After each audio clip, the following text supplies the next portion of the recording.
Bonjour et bienvenue à toutes et à tous dans Multijoueur, votre rendez-vous jeu vidéo sur Tech & Co. On est de retour en plateau après une excursion en Suède et pour parler d'un autre jeu très attendu, Hellblade 2. Mais on a aussi beaucoup de choses à vous raconter avec mes deux invités du jour et ce sont deux retours de qualité, s'il vous plaît.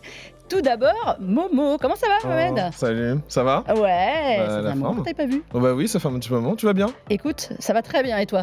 Complètement débordé? Ouais, totalement. On est dans la période très sympa où on commence à plus avoir de vie. Je sais que d'habitude c'est pas foufou, mais là on a encore moins de vie, voilà. Surtout avec Summer Game Fest qui approche. Et notamment avec des jeux hyper cool, notamment Hellblade 2. Voilà. Ouais, on va parler de plein de choses. Et avec toi, ton acolyte du jour, Pierre. Salut Mélinda. Ça va bien? Bah ça va et toi? Et j'adore ta chemise, je devais quand même te le dire. Merci. J'aime bien aussi. Merci d'amener de la couleur dans cette émission, ça me fait plaisir. Bon, tout va bien? Tout va super bien. En plus, on a un programme bien pour toi. On va parler jeux vidéo et histoire. Ouais, donc bah écoute, j'espère être utile. Mais évidemment, comme toujours, vous êtes utiles tous chaque fois que vous venez. Et voilà, donc une grosse actu quand même, pas mal à raconter cette semaine. Et on y va direct, c'est l'actu à chaud.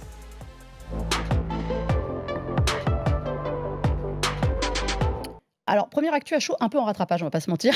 On a enfin vu des images d'Assassin's Creed Shadows, anciennement appelé Assassin's Creed Codename Red. Moi, j'aimais bien Red, je trouvais ça classe. Le Codename, c'était un peu en trop, peut-être. Bah, Codename, ça veut dire nom de code, donc c'était genre, on savait que ce serait pas le vrai nom. nom. Red, pas mal aussi. Hein, mais Red, ça tapait bien, moi j'aimais bien. Donc voilà, enfin des images. En 2 jours, on nous a balancé le nom officiel et la date de sortie. Donc, ce sera pour le 15 novembre prochain. Ça, c'était quand même assez attendu. Messieurs, qu'avons-nous appris, Momo? Qui, en plus, je tenais à le dire, allez voir son reportage. L'ami Momo est allé faire un petit tour chez Ubisoft Québec pour nous ramener plein d'infos. Donc, tu es un peu le monsieur qu'il faut pour tout nous raconter. Là, je suis la partie stealth un peu. On s'est infiltré effectivement chez Ubisoft Québec. Donc globalement dans les informations un peu générales pour synthétiser. Donc on le savait déjà, c'est au Japon féodal. Donc le jeu commence en 1579. Donc on est sur l'ère Sengoku, qui est donc une ère assez violente avec pas mal de clans qui se font la guerre, etc. pour avoir le pouvoir. On va arriver à un stade de l'histoire du Japon où on n'est pas encore à l'unification, mais on est en train progressivement d'y arriver. Avec Oda Nobunaga qui est une figure historique assez importante. On va incarner 2 personnages, donc c'est un peu similaire à ce qu'on avait pu avoir du côté de Syndicate, mais un peu différent dans le sens où là, les 2 personnages se font face, ne sont pas ensemble, parce qu'on va incarner Naoi, qui est donc une assassin shinobi, et d'ailleurs son père c'est Fujibayashi Nagato, donc c'est un très grand shinobi célèbre au Japon. J'adore quand j'ai l'impression que tu nous parles japonais direct. Et ouais, c'est comme ça. Donc son père qui l'a pas mal entraîné, elle a vraiment baigné dans le credo, dans la confrérie, etc. Et en face, entre guillemets, du coup, même s'ils vont s'allier par la suite, on a le fameux Yasuke, donc le légendaire samouraï africain. Et en fait, ces 2 personnages-là n'ont quasiment rien en commun. Mais progressivement, en fait, ils vont s'allier et essayer de faire en sorte que le Japon puisse s'unifier. Et en fait, ils vont se rendre compte tous les deux qu'on est sur des éléments qui vont dépasser leur entendement et leurs propres histoires personnelles. Donc on est vraiment sur des personnages qui vont être un peu enchevêtrés en termes de narration. Monde ouvert, donc ça on a l'habitude avec Assassin's Creed. Aspect RPG, donc forcément c'est Québec, donc c'est ceux qui ont créé Assassin's Creed Odyssey. D'ailleurs, on nous annonce une carte aussi grande, voire plus, que Assassin's Creed Odyssey qui était déjà énorme. C'est déjà immense, trop grand pour certains, ce qui est totalement entendable en plus. Pour ce qui est des informations qu'on a pu récolter, et ce qui m'a pas mal été reprécisé, c'est qu'effectivement, donc on est sur le centre du Japon. En termes de carte, on n'est pas sur toute l'île principale. Donc ça va être assez intéressant de voir comment est-ce qu'ils vont s'en sortir sans faire forcément tout le pays, même si la carte est très grande. C'est pratique, le Japon, ça fait plein de DLC potentiels. Et ça fait plein de trucs, d'autant qu'on a pas mal d'extensions. En termes de nouveautés, ce qu'on peut noter du coup aussi, c'est la possibilité donc, pour les joueurs d'avoir un réseau d'espions. Pour explorer la carte en fait sans forcément devoir utiliser notre règle drone, ce qu'on avait auparavant, donc ça a été supprimé. Pas mal de choix de dialogue et de caractérisation qui sont de retour. L'aspect RPG, pour les combats on a 2 types de combats cette fois. Naoi qui est très agile et qui fait pas mal d'infiltration aussi, qui va utiliser un peu un grappin pour s'accrocher aux murailles. On va revenir sur les personnages, sur ce qu'on en a appris, il y a vraiment des facettes très très différentes. Très différentes. Et Yasuke qui est beaucoup plus brutal en l'occurrence, qui découpe les différents autres samouraïs façon sushi. Donc voilà, assez de différences sur ce point-là. C'est pas de ce que j'ai pu voir en tout cas la révolution absolue de la franchise. Par contre, on est sur une évolution du carcan de base en fait, RPG d'Assassin's Creed. Si vous aviez apprécié ce qui a été fait sur Odyssey et Valhalla, On est vraiment sur une continuité qui, je pense, pourra, si jamais c'est bien passé, avoir sa propre identité et améliorer un peu la formule RPG d'Assassin's Creed. Ubisoft met beaucoup l'accent sur ce jeu. En tout cas, ils n'arrêtent pas de dire que ça va être un de leurs plus gros lancements, en tout cas, sans doute le plus gros lancement dans la franchise Assassin's Creed. T'en as Ils disent ça à chaque fois. Ouais, mais là, ils ont l'air vraiment... Là, ils ont l'air vraiment... Mirage, je pense pas trop, mais... Mirage, c'était sympa, mais... T'en as pensé quoi, Pierre? Alors, écoute, Momo a pratiquement tout dit, hein, pour le coup. Après, moi, ce que j'en ai pensé, c'est vrai que je suis un petit peu déçu, dans le sens où je trouve qu'il n'y a pas trop de... C'est vrai que l'époque japonaise féodale était très demandée par les fans, mais je trouve que c'est un manque de prise de risque. C'est une époque qui a été explorée maintes et maintes fois dans le jeu vidéo. C'est une époque le Japon, continue, et notamment en ce moment, cette période-là, ça a énormément la cote. Le Japon un peu ancestral comme ça. On a vu Rise of the Ronin et Ghost of Tsushima qui revient. C'est vrai que c'est pas la période, c'est pas la carte de la nouveauté, quoi. C'est vrai. Et Assassin's Creed nous a toujours habitués. Alors, alterner un petit peu, il y a des épisodes un petit peu exceptionnels qui traitaient d'époques qui étaient entre guillemets très populaires, mais c'est une série qui nous a toujours habitués à aller dans des moments historiques qui n'étaient pas du tout exploités par le jeu vidéo. On parlait de Mirage, par exemple, c'est la première fois qu'on avait un jeu qui se passait à Bagdad au 9e siècle, même avant, hein, même l'Égypte du 1er siècle avant Jésus-Christ, pour Odyssey, pour Origins, pardon. C'était pareil, ça a toujours été une série qui a pris des risques je vais y arriver. C'est toujours une série qui a pris des risques dans son théâtre historique. Et là, pour le coup, je trouve ça un petit peu dommage. Même si, après, c'est vrai que l'ambiance, elle a l'air quand même d'être top. Et le fait de pouvoir jouer deux personnages dans un monde ouvert, deux personnages très différents, ça peut apporter énormément de choses. Donc, alors, je suis pas exalté, mais j'attends de voir manette en main. Je suis quand même curieux de voir ce que ça a donné. Mais c'est vrai que la comparaison, forcément, elle aura lieu avec Rise of the Ronin, elle aura lieu avec Ghost of Tsushima.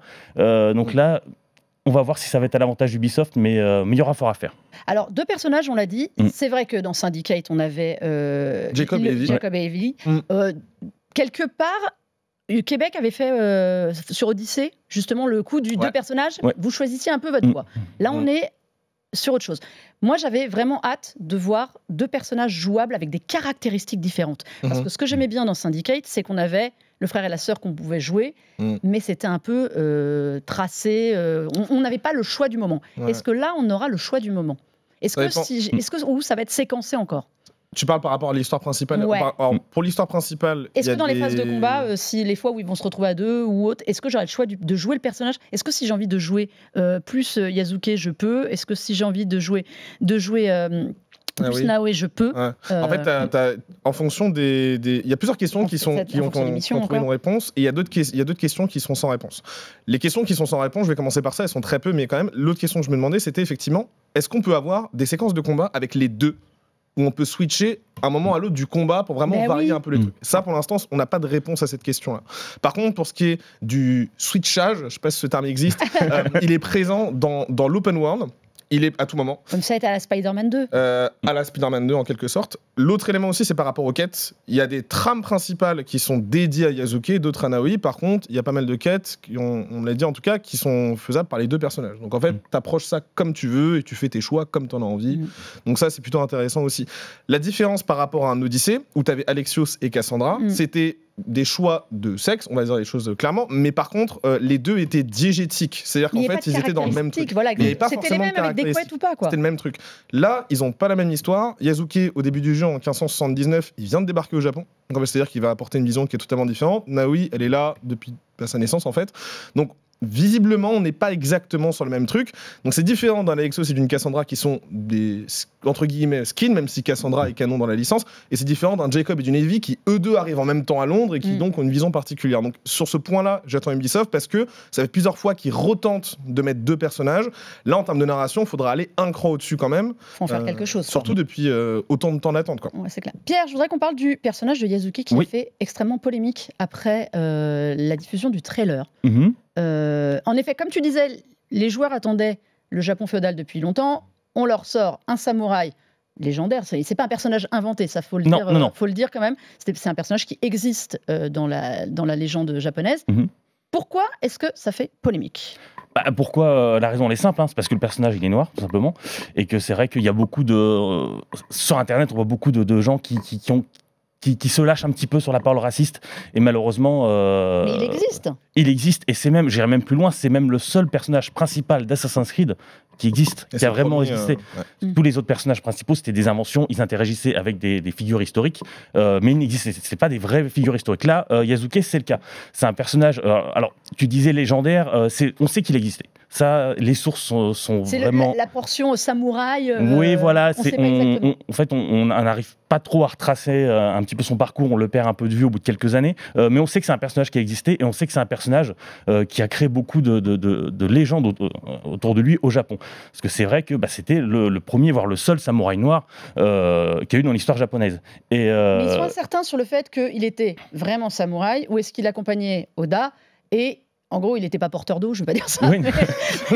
Il portait des... En fait, il a deux pendant très très différents. C'est ça, mais d'où le fait que c'est un personnage un peu légendaire. On pourrait dire, si on veut le comparer vraiment, on veut faire une comparaison à l'histoire française, c'est un peu comme D'Artagnan. On sait qu'il existait, mais c'est un personnage qui a tellement été après remanipulé, qui a été mis dans des fictions que pour le coup il est plus légendaire que réel. Mais Yasuke a vraiment existé, et du coup l'argument du non, ce n'est pas réaliste historiquement parlant, déjà il est fallacieux, et en plus Assassin's Creed, alors certes c'est une série qui joue beaucoup avec l'histoire, qui prend beaucoup de soin à reproduire beaucoup de villes telles qu'elles étaient à l'époque, mais il y a aussi énormément de fantasmes dans la représentation. On parle de Yasuke, mais on parle aussi de l'autre personnage qui est vraiment un fantasme pratiquement européen du shinobi. Donc voilà, c'est une série qui aime s'amuser avec ça, qui aime s'amuser aussi avec les clichés. Et moi, voilà, je vois pas où est le problème. Le seul problème qu'il y a, il concerne les gens qui sont tout simplement racistes. Il y a pas d'autre mot. Tom Cruise en samouraï blanc dans le dernier samouraï, ça gênait personne. J'ai vu l'exemple. C'est vrai, c'est le premier truc auquel j'ai pensé.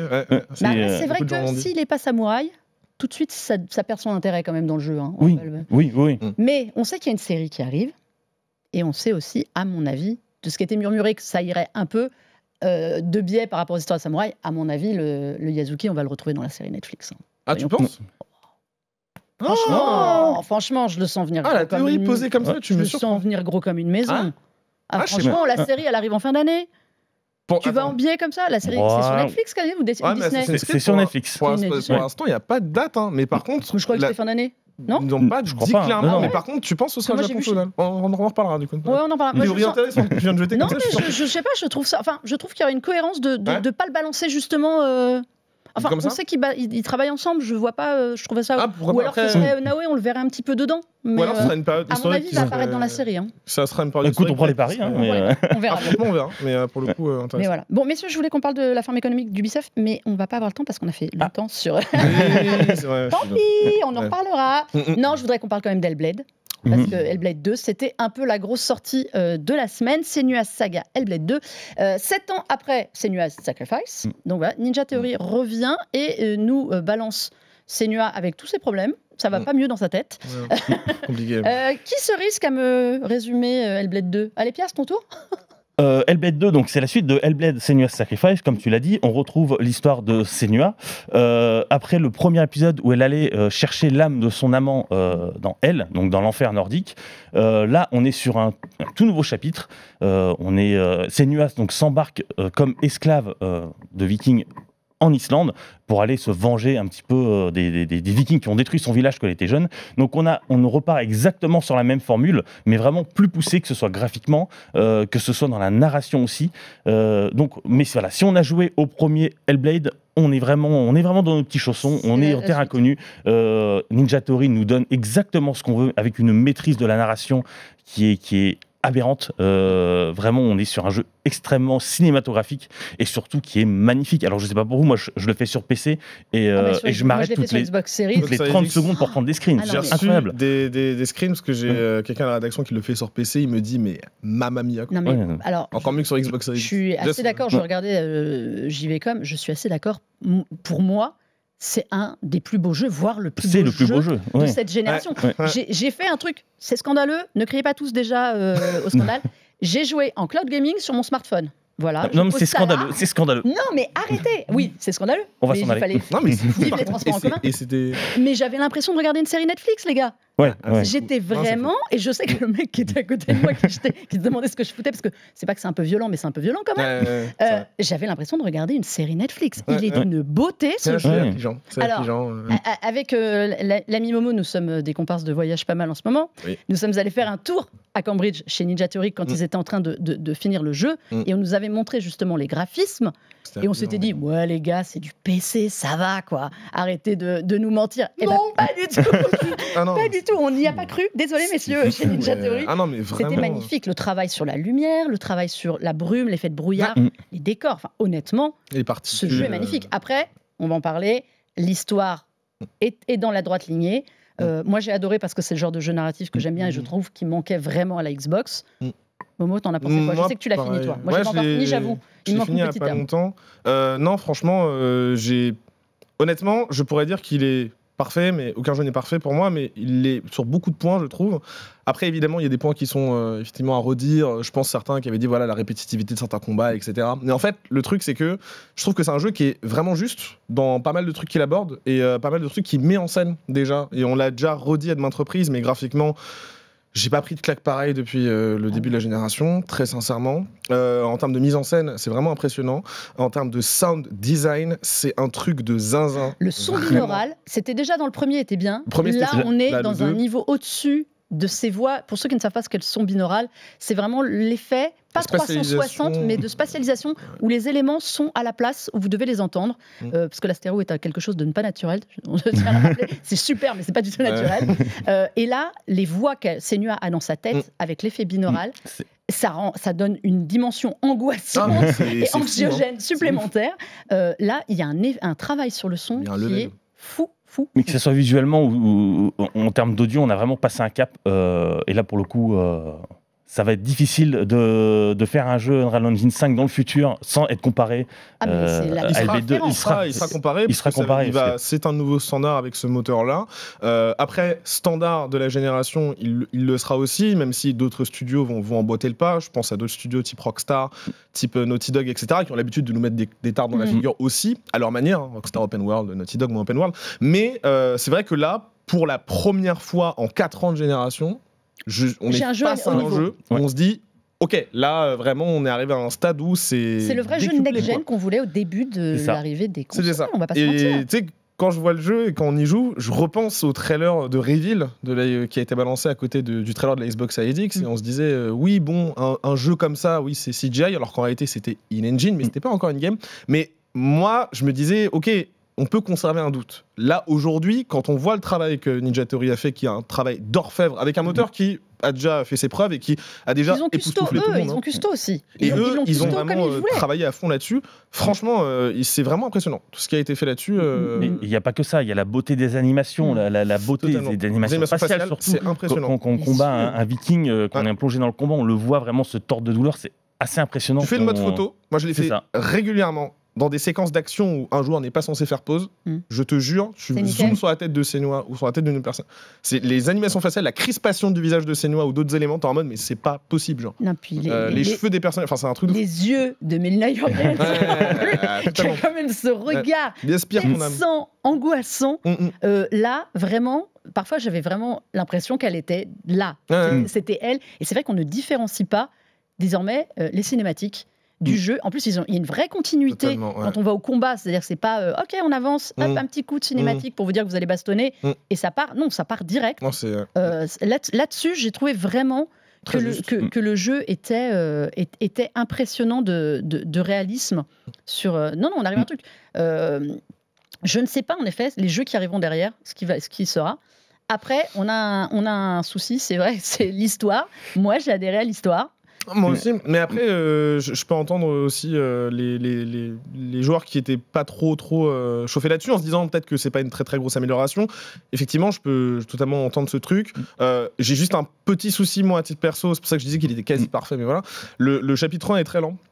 Le début est très lent. Très très lent. Mais par contre, c'est vrai qu'une fois que tu l'as passé, tu arrives sur des éléments qui sont encore plus intéressants. Et c'est vrai que le jeu va assez crescendo en termes de viscéralité, etc. Donc, oui, effectivement, je peux entendre aussi que certains sont en mode, ouais, bon, pourquoi pas. Après, 7 ans d'attente pour ça, entre guillemets. moi, dans la mesure où j'avais des attentes assez importantes, mais raisonnées dans le sens où je me disais, voilà, c'est Ninja Theory, je m'attendais pas à un God of War-like, etc. Je savais que c'était la continuité du premier jeu qui était déjà un ovni dans son genre. On sait que c'est un studio qui met l'accent sur le narratif. Ouais. C'est pour ça qu'ils sont connus. Tout est justifié par tout se justifie. Le thème central, on va en reparler, c'est la maladie mentale. Tout se justifie et l'histoire tourne autour de ça. Les combats, je ne dirais pas que les combats sont une excuse, ni un passage obligé, ils sont très bien amenés. Mais en effet, si vous cherchez le jeu pour faire de la baston, Pierre je serais, voilà, tu parlais des gens qui n'avaient pas aimé. Je fais partie de ceux qui n'avaient pas aimé le premier Hellblade. Alors, je n'ai pas détesté, mais c'est vrai que niveau gameplay, ça reste quand même assez limité. On est presque sur du Walking Sim, hein, donc. Mais alors, c'est pas un jeu que j'apprécie énormément, que j'adore. J'ai passé un bon moment, mais c'est un jeu qui me fascine et je trouve ça quand même merveilleux qu'aujourd'hui, dans le paysage qui est très lissé des AAA, là, on est même, voilà, on est sur une exclue annuelle Xbox qui doivent mettre en avant, je trouve vraiment que c'est un petit miracle que ce jeu existe, parce que c'est un jeu qui est à contre-courant, qui sort vraiment de tous les codes. En fait, c'est un jeu vraiment à l'ancienne. Vous savez, dans les années 2000, on avait vraiment des jeux très narratifs qui allaient droit au but. Et ben en fait, Hellblade 2, c'est carrément ça. Et ça plaît pas à tout le monde. C'est vrai que niveau gameplay, c'est très perfectible, mais c'est l'expérience. Mais c'est l'expérience. Je suis d'accord avec toi, c'est l'expérience. Ça me rappelle un peu les... Alors ça n'a rien à voir, entre guillemets, mais ça me rappelle un peu les retours qui ont été faits sur Rise. Là, oh là là, c'est vieux ça. Exclu Xbox One. Xbox One, ouais. À la sortie. Alors, un peu walking simulator dans le délire, très couloir. Et gameplay très simple. Très violent aussi. Très violent aussi. Non, mais là, vous me prenez par les sentiments, vous le savez. Donc, mais oui, Rise, là, on est sur ta période, là. Voilà, Rise. Il y a un peu cette idée-là, même si les jeux n'ont rien à voir. Mais alors, il y a des reproches qui ont été faits aussi au jeu. Le premier, on sait, le concept, c'est d'être dans la tête de Senua, c'est un jeu sur la maladie mentale, sur le fait d'avoir des hallucinations auditives et visuelles, ce qui contribue complètement au jeu, sauf que là, elle a des nouveaux amis comme elle. La maladie mentale abordée dans le jeu, c'est compliqué. Il y a eu quelques jeux, il y a eu Gris, on se souvient Gris, mais qui est aussi sur le deuil et compagnie. Sinon, c'était un peu Silent Hill, dans un autre genre aussi. C'est vrai. Ou alors sinon, il y a le côté un peu fun, entre guillemets, qui était Psychonauts. Psychonauts 2, qui est quand même le jeu où ils sont complètement tous barrés. C'est difficile d'en parler, où il faut choisir son camp. On va dans le très très noir à la Hellblade ou on va dans le très très lumineux C'est difficile, oui et non, ça dépend comment on l'aborde. Encore une fois, si c'est pris entre guillemets de manière... Encore une fois, des gros guillemets fun comme Psychonauts, voilà, c'est une manière d'en parler. Après, en parler très sérieusement, c'est vrai que c'est un sujet délicat. Tous les scénaristes n'ont pas forcément la sensibilité ou l'envie d'en parler. C'est vrai que c'est un peu casse-gueule. Hellblade 2, pour moi, je le trouve, le fait moins bien que le premier. Tu trouves ? Je trouve que je trouve que c'est moins prenant que le premier là-dessus. Je regardais d'ailleurs une critique de Exerve et qui a réussi à mettre des mots sur l'impression que j'avais eue, comme quoi c'est vrai que maintenant c'est plus on n'a plus l'impression d'être dans la tête de Senua, mais on a vraiment l'impression de vivre une aventure fantasy très classique avec une héroïne qui a des problèmes de santé mentale et c'est pas que ça m'a gêné, mais c'est vrai que j'ai trouvé moins fin dans l'écriture que le premier. Et c'est pour ça que c'est délicat en fait, d'en parler. Et c'est un sujet qui est grave, c'est un sujet qui est compliqué. Et il y a peu de studios qui ont réussi vraiment à faire des jeux qui en parlent de manière... De manière vraiment posée. Et tu parlais tu as cité certains jeux, mais aussi il faut aussi parler de Disco Elysium, qui pour moi est le jeu qui non seulement en parle le mieux, en parle de manière pudique, mais en plus l'intègre complètement dans son gameplay, si on peut appeler ça gameplay. Donc voilà, c'est un sujet. Voilà, c'est un sujet qui est difficile. C'est un sujet qui est difficile. Et le nombre de jeux qui en parlent, c'est vrai que il y en a pas énormément. C'est pas toujours très bien fait, mais on a quand même des bons représentants et ça c'est bien de montrer aussi. Je vais faire mon autopromo. Non, parce qu'on a discuté avec Melina Jurgens, justement, et qui ne cache pas qu'elle souffre aussi de psychose et que ça a beaucoup apporté au personnage, et qui dit que justement le jeu doit être ce moyen de l'exprimer pour elle, qui se reconnaît, et aussi en parler, en fait, être un sujet de discussion quand on a des personnes autour de soi. Donc voilà, c'est mon instant autopromo. Allez lire l'interview sur le site Tech & Co. On va clore la page Hellblade, donc qui est sortie sur PC, Xbox Series. Momo, est-ce qu'il faut le faire ? Bah oui, en plus c'est sur le Game Pass, sympa. C'est vrai. C'est sur le Game Pass. Tant qu'à faire, essayez-le. C'est sur le Game Pass, c'est tout. Non, c'est sur le Game Pass. Donc voilà, faut le faire. C'est vraiment une expérience. Même si on n'est pas adepte de ce genre de jeu, c'est vraiment, faut faire le 1 et après faut faire le 2 sur le Game Pass. Il faut au moins aller regarder pour admirer la beauté du jeu. Ça dure 6-7 heures à tout casser. Moi, j'ai mis en max. 7 heures. Entre 6 et 8 heures, ça dépend si vous. On n'est pas dans un RPG de 100 heures, donc on peut y aller. Si vous êtes comme moi et que vous perdez pour trouver les signes, vous êtes mal barré. Après, ça va. Donc voilà. Bon, on va passer à la partie à quoi on joue parce qu'on a 2 recos complètement différentes d'Hellblade pour vous. Donc voilà, à quoi on joue?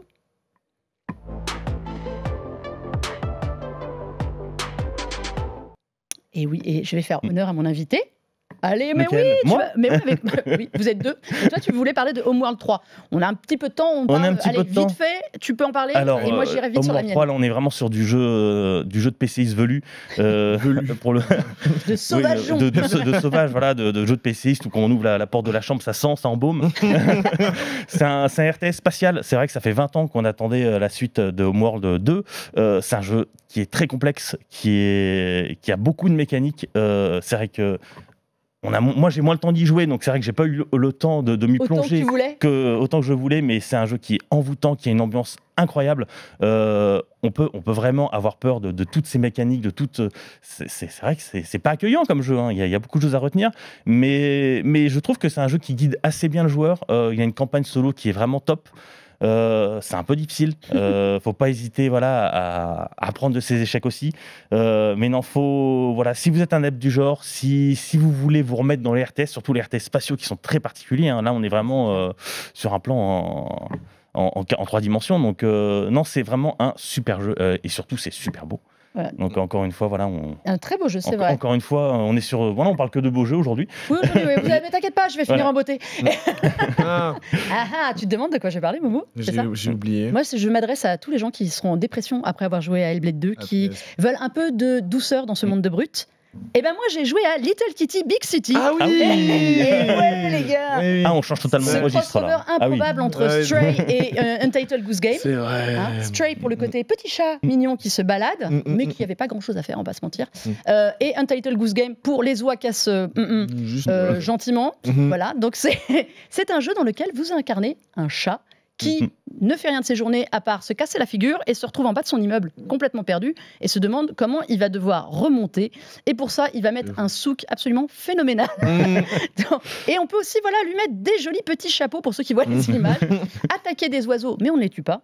On leur pique juste des plumes. On peut faire un miami avec des chiens en leur ramenant des os. On mange des poissons et comme ça on grimpe mieux. On peut voler absolument tout ce qu'on veut, faire tomber les gens. C'est génial. Les mecs ont vu Untitled Goose Game, effectivement, ils se sont dit, mais venons faire ça avec un chat. Mais c'est ça. Et c'est tout ce que dans Stray on aurait voulu avoir, tu sais, aller se balader où on voulait, faire n'importe quoi. Mais c'était trop mignon, Stray, en fait. Là, c'est vraiment le jeu. Si j'ai envie de faire tomber tous les pots de fleurs, je grimpe partout, j'attaque les oiseaux. Non, mais c'est génial. Après, c'est un jeu qui est très rigolo, mais alors qu'il y a des défauts de gameplay. Je me suis retrouvée avec un chat. Ah oui, on peut le faire pioncer aussi. Tu lui fais des siestes à un moment. En fait, il remplit des missions et tout. Je me suis retrouvée avec un chat en lévitation plusieurs fois. Il y a des bugs dans le jeu, c'est génial. Mais en fait, c'en est drôle. En fait, c'en est drôle. Et c'est dispo sur toutes les... Xbox, PC et Nintendo Switch. Je trouve que c'est un jeu qui est très Nintendo Switch dans les séries. Mais voilà, faites-le. Little Kitty Big City, c'est vraiment très, très drôle. Mais c'est pareil, c'est 6-8 heures. C'est un jeu pour les complétistes, en revanche. Ouais, il y a plein de trucs à faire, des missions à remplir, des choses à ramasser partout. Dans un open world, c'est ça? Ouais, c'est un open world avec des flaques d'eau. Donc dès qu'il s'approche d'une flaque d'eau, il fait des bonds de 10 mètres parce qu'évidemment, c'est un chat qui n'aime pas l'eau. Moi, je dois être la seule au monde à avoir un chat qui est capable de sauter dans la baignoire quand je suis sous la douche. Prendre des douches. Donc j'ai un chat normal. Mais non, mais c'est très très drôle. C'est très très drôle. Et c'est pareil, Game Pass, notamment. Donc vous pouvez. Game Pass, totalement. Et on va finir avec un truc qui a fait marrer, on peut le dire, Momo et Pierre, qui j'ai montré.